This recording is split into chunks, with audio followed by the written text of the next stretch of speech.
Hi, Pat. Hi, Cindy. Yeah, it's amazing. It took them 86 years to win one. Can you believe it's been 5 months since the Red Sox won their 8th World Series championship? Pretty much everything and anything that you can imagine that could happen in an open forum like this, given all the dark clouds circling around the Aaron Hernandez situation. If you ever wanted to know what $82 million looks like, there you have it on the mound. A win tonight for Maine would put them well on their way to becoming just the 4th team in hockey's history. Joined by NASCAR driver Casey Kane. Casey, you were here back in 2007. What was it about Lima Land that brought you back? Home field could be huge for the Patriots as they're undefeated right here at Gillette Stadium this season. Two of the most common questions brought up throughout the press conference: health and family. The main reasons why Myers stepped down at Florida. And a pair of Black Bears are about to experience life in the NFL spotlight. We'll have the details next in sports. The real letdown comes when most of them are reassigned to Portland and grabbing their bag at the jetport, but an actual video game app to download. The upgrades on and around Dean White Court haven't really taken away from that vintage feel.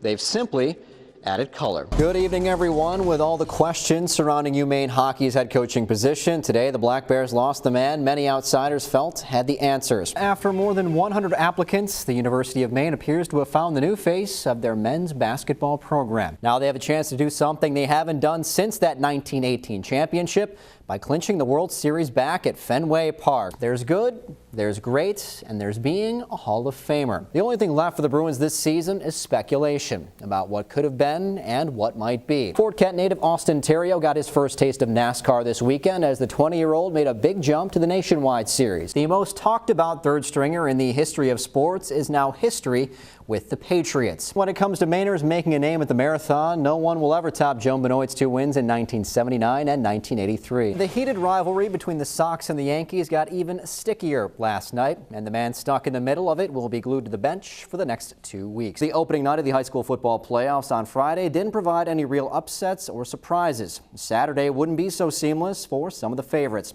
We start in South Portland with the number 3 Red Riots hosting the 6th seed Sanford in an A West quarterfinal. SoPo won at Sanford back in week 5. The Spartans come out of the gates. They led the Red Riots 27-8 at the half. Speaking of coming out of the gates, check out Edward Machete getting away from the entire SoPo D. But there's Hayden Owen with the strip just shy of the goal line. The ball would roll around. Sanford falls on it to get the touchdown. They would take a 33-14 lead. Game over, right? Well, South Portland's been here before. Remember that huge comeback at Scarborough a few weeks back? Here's Duncan Preston to Joey Tobias. SoPo down just 33-26 in the 4th. 2 minutes later, Preston to Matthew Stearns. Red Riots down just 1 with 2:30 to play. With a shaky kicking game, having missed 3 extra points already, they go for 2, but it falls incomplete. Sanford survives 33-32, and they'll take on Thornton Academy next week. UMaine alums Gustav Nyquist and Jimmy Howard came into their series with the Bruins as centers of attention. But after Detroit's leading goal scorer was held pointless and the Wings starting goalie missed the final 2 games with the flu, both Black Bears will be hibernating until next season. Game 5 between the Bruins and the Red Wings at TD Garden, scoreless one, 3+ minutes in. Louis Eriksson paying off more and more from that Tyler Seguin trade. 1-0 Bruins after the first period. Late in the second, it's a tie game. Bruins on the power play. Zdeno Chara with the blast with only 4 seconds left in the frame. 2-1 Bees after 2. Early in the third, a costly Red Wings turnover would lead to Torrey Krug hitting Milan Lucic for his team-leading 3rd playoff tally. Boston up by 2, but the Wings would cut it to 1 again later on, and only with 20 seconds left, Jerome McGinley helped putting it away with the empty netter. Boston wins their 4th straight to close out the Wings 4-1 after today's 4-2 final. Running, especially against the clock, comes at a price. It hurts along the way. I'm usually very out of breath. For many kids, putting themselves through that kind of pain is often someone else's idea. My mother was the first one that told me that I should run. She didn't really like it. I think she even hated it. In this case, Abby Mitchell would keep with it and actually grow to like it. It feels incredible afterwards. I know how hard it was and everything else, but she said it was worth it to her to feel like she was one of the other kids. That's because for the rest of the day, the senior at Falmouth isn't running with the pack, as she's just one of 30,000 people in the U.S. battling cystic fibrosis. If I had the same problem, I probably wouldn't get out of bed. I can't imagine, and I don't even think we realize all that Abby deals with. There's inhaled antibiotics. There's therapy. And and medications, sometimes a lot of them. Take probably about 12 medications, but multiple pills or multiple dosages of each. Then there's her diet. Apples, beans, watermelon. Even those health foods are out of her reach, unless she wants to take more insulin due to her CF-related diabetes. All that sacrificing, though, has become second nature to Abby. You're doing great, you're doing great. As she uses each stride to add precious seconds to her life. It's really easy to quit, and she never did. She kept on going. She used it as a motivation. It's fun to have successes, but this is the kind of success that's way beyond, wins and losses. Although for runners, there's no better feeling than beating the clock. In Falmouth, Csaba Sukosd, News Center. When it comes to sports, there's no such thing as a fan being too old or too young. Ever since he was a baby, he started coming to our basketball games. He's the first 2-year-old I've ever seen that loves to watch basketball. And he is our #1 fan. Unfortunately, age also doesn't discriminate when it comes to less cheerful matters.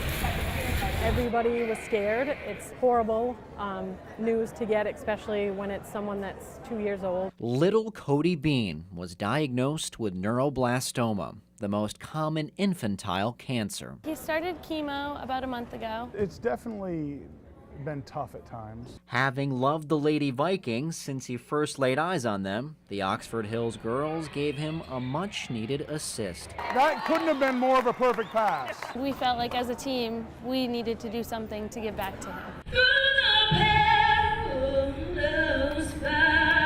It started with an expression. Being strong is kind of the logo and the motto that we've kind of adopted. Where everyone is carrying a piece of Cody with them. He's not here in person, but we know that he's in our hearts and that all the girls have him in theirs. His health may keep him from attending games. Shoot it, shoot it. But that doesn't mean the girls can't bring basketball to him.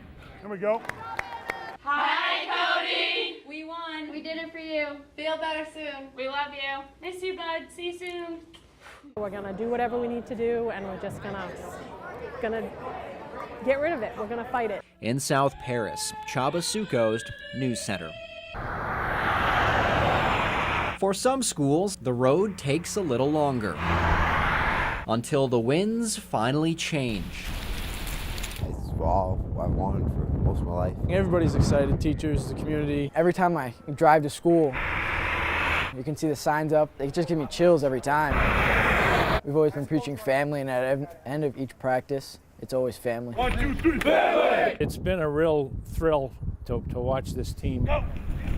If anyone can appreciate what it takes to get Oak Hill here to Fitzpatrick Stadium for Gold Ball Saturday, it's their former coach and patriarch, Jeff Sturgis, who took the Raiders to their 2 previous state finals back in 1982 and '84. Relish this week, but don't lose focus. Tying together those teams and this team are his former players, whose kids are calling and making plays. Gordon Strout rushed for 1,400 yards and 24 touchdowns for us in '82. It was a blast. We've kind of talked about it forever. Donnie Terrian was a free safety for us, started all year. It takes you back sometimes. He brings it up all the time. I mean, all the time. And as for some fatherly encouragement There you go. and guidance, Go, and you lead. Leave it all on the field Let's go, let's go. and give it everything you got because you may not get back. This is the most high you'll ever get in life. You don't need drugs or alcohol. This is it. This is the high you want to live off. imagine the feeling with the gold ball instead. In Wales, Csaba Sukosd, News Center. It's amazing how drastically things can change in a year. This time in 2013, Sox starter Clay Buchholz was the hottest pitcher in baseball, opening the season with 5 straight wins. This year, 5 starts in, Buchholz was still searching for win number 1. Sox riding a season-high 3-game win streak on the road in Toronto. Top 3, Jays pitcher Brendan Morrow with his 4th straight walk. Shane Victorino puts Boston on the board. In 3 pitches, the Sox went from being down 3 to up 2. A.J. Pierzynski with the grand slam, his 2nd homer of the year. Sox on top by a 5-3 score. Will Middlebrooks continued the thumping in the 3rd. Back-to-back jacks. Sox with a 6-run inning. Top 5 now, Grady Sizemore with an RBI double to the gap. Buchholz gets his first win as the Sox hang on 7-6. John Lester will get the start as Boston goes for the series sweep in Toronto tomorrow.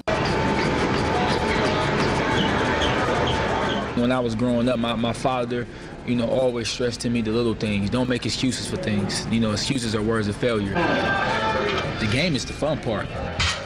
Training is the taxing part. So you got to push yourself to the extreme level where your body say, I cannot go there. But it really can.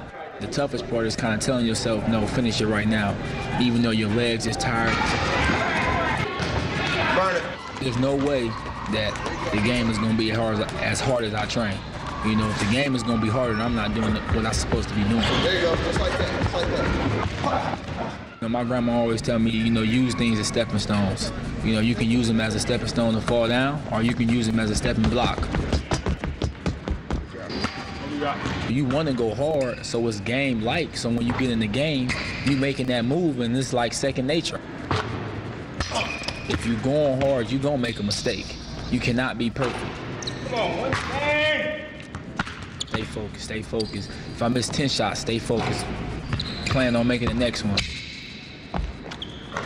When you become a pro, it's not about, your athletic ability. It's more about mental. It's a mental game then because there's so many people that can play the game. So now you got to start outthinking this opponent. I'm trying to focus on the small things so I can take myself to that next level. My body is looking completely better.